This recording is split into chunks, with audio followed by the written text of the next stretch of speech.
And welcome back, everybody, to the old Gab Box radio show and podcast. Thanks for watching. Thanks for listening. We appreciate it very much. All this brought to you by our friends at Casa de Campo in the Dominican Republic. Check it out, casadecampo.com. If you want just a great vacation with the family, is unbelievable. I go there for the golf. 4 great Pete Dye golf courses. Teeth of the Dog, which is the Pete Dye Gym, reopens in December. It's ready to play right now. The Jerry Pate redo looks fantastic. Check it out. Get a tee time now. Bring the fam. The people there are unbelievable. Go to casadecampo.com. All right, time now for the Pigskin Prognosticator of Prodigious Proportions. And if you listen to us, you wake up Sunday morning independently wealthy. Let's get right to the picks. Oh, by the way, the number 1 team in the country, Ohio State, is the best team to bet on in college football against the spread, 7-1.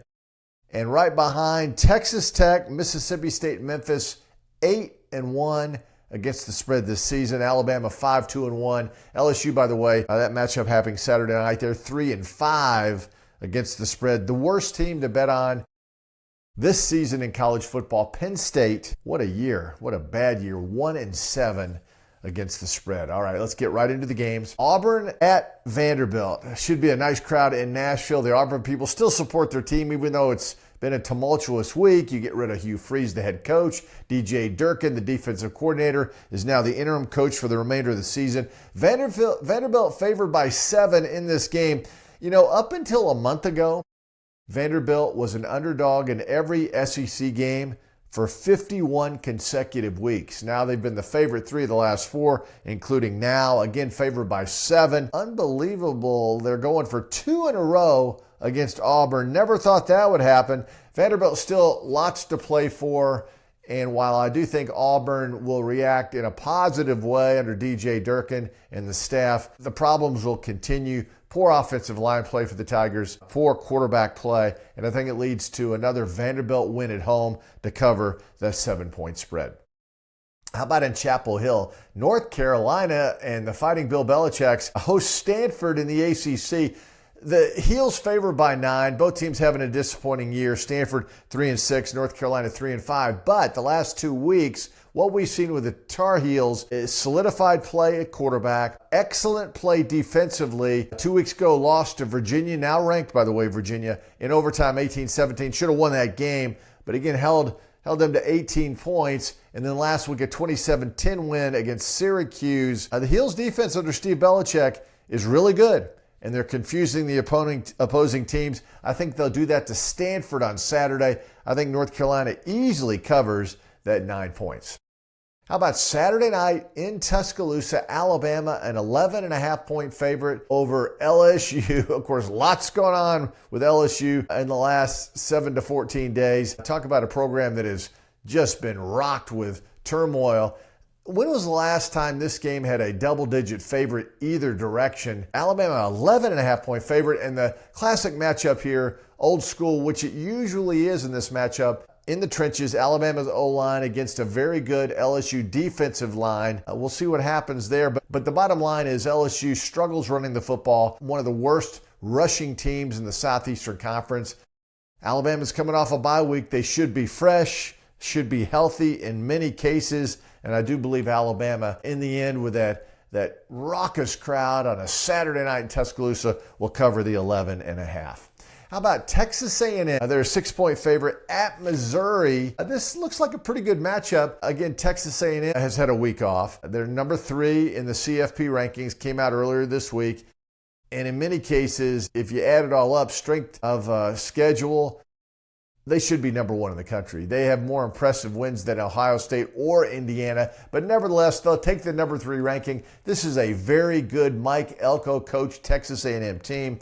They really don't have a distinctive weakness, strong in all areas. And I think Missouri, listen, they've been battling all season. They've lost some players, including their quarterback. I think Eli Drinkowitz will be coaching somewhere else next season. I think Texas A&M covers this 6 points on the road. How about this game in the American Athletic Conference? And it's significant because Tulane is at Memphis. Memphis now ranked. And if you look at the CFP, right now they are the highest ranked non-Power 5 team, they're in. According to the CFP earlier this week, they're favored by 5 at home.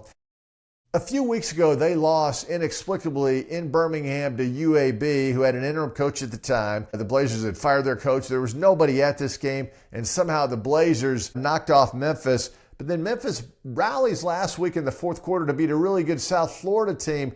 They have a lot to play for, Memphis. Tulane, meantime, regardless of what you say and what the coach is saying, John Sumrall will be coaching somewhere else next season. Hot commodity, 43 years old, has done a nice job at Tulane, followed by a nice job at Troy. Sumrall leaves. I think Memphis covers this game against Tulane and keeps their playoff hopes alive. Could be a real special season in Memphis.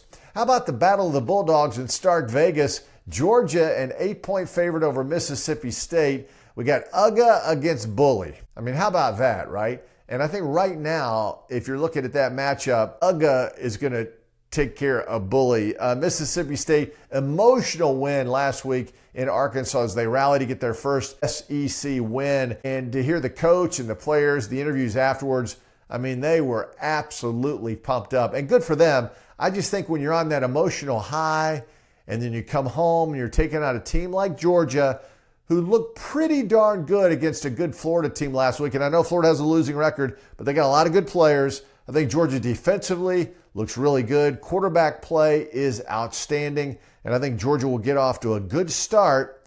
And I think they'll cover that 8 points in Stark Vegas on Saturday night.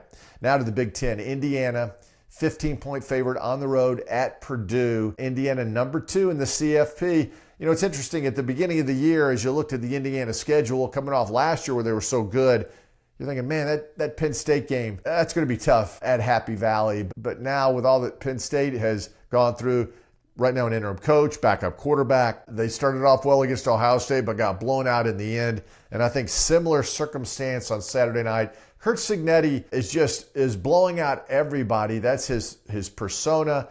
Keep the hammer down. Keep his guys fired up. Taking advantage of a lot of good breaks, and I think Indiana continues their march toward the playoffs as they easily beat Penn State and cover. Meantime, number 1 Ohio State, a 30-point favorite on the road at Purdue. 30 points, my goodness. But here's the deal, as we mentioned off the top, Ohio State, best team to put money on against the spread, 7-0-1. They will be 8-0-1. Ohio State starting to hum forward towards the playoffs and towards the Big Ten championship against Indiana. It'll be 1 versus 2, it looks like, in that Big Ten championship game. I think Ohio State, it'll take them 4 quarters, but in the end, they will cover that 30 points against Purdue. Meantime, elsewhere in the Big Ten, Iowa, who's ranked. They appeared in the CFP playoff rankings now 6-2. They're taking on Oregon.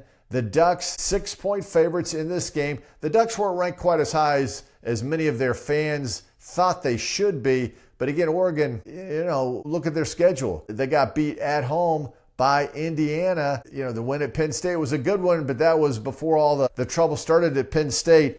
I like Iowa. If you've been keeping up with Kirk Ferentz's team, defensively, they've been rock solid among the top. Ohio State has won. Iowa, number 2 in Big Ten defensively. Quarterback play offensively, they've gotten better each and every week. Speaking of the Hawkeyes, I think Kirk Ferentz and his staff and team, they have to be excited about ascending now late in the season. I think Iowa pulls off the upset. Getting 6 at home is just too good to lay off. And how about finally FSU at Clemson? The Tigers, by the way, lose last week to Duke at home, and now they're a 2-point favorite over FSU at home. FSU finally gets their ACC win against Wake Forest. It's interesting. Dabo held his press conference this week and always has interesting things to say. He settled down a little bit after calling out the officials last Saturday. But if you actually look at that play from start to finish, and his defensive back gets run over, but his defensive back had been holding the Duke receiver the entire time until TV picked it up on that end zone cam. So it was actually a pretty good call by the officials. I do agree with Dabo that something has to be done to make officiating more consistent. He thinks there ought to be full-time officials with all that's at stake in college football. I agree. But as for this Saturday, listen, it's going to be, it's not the Bowden Bowl, but I think you have 2 teams. FSU coming off a win, but in reality, it really is two teams having disappointing seasons.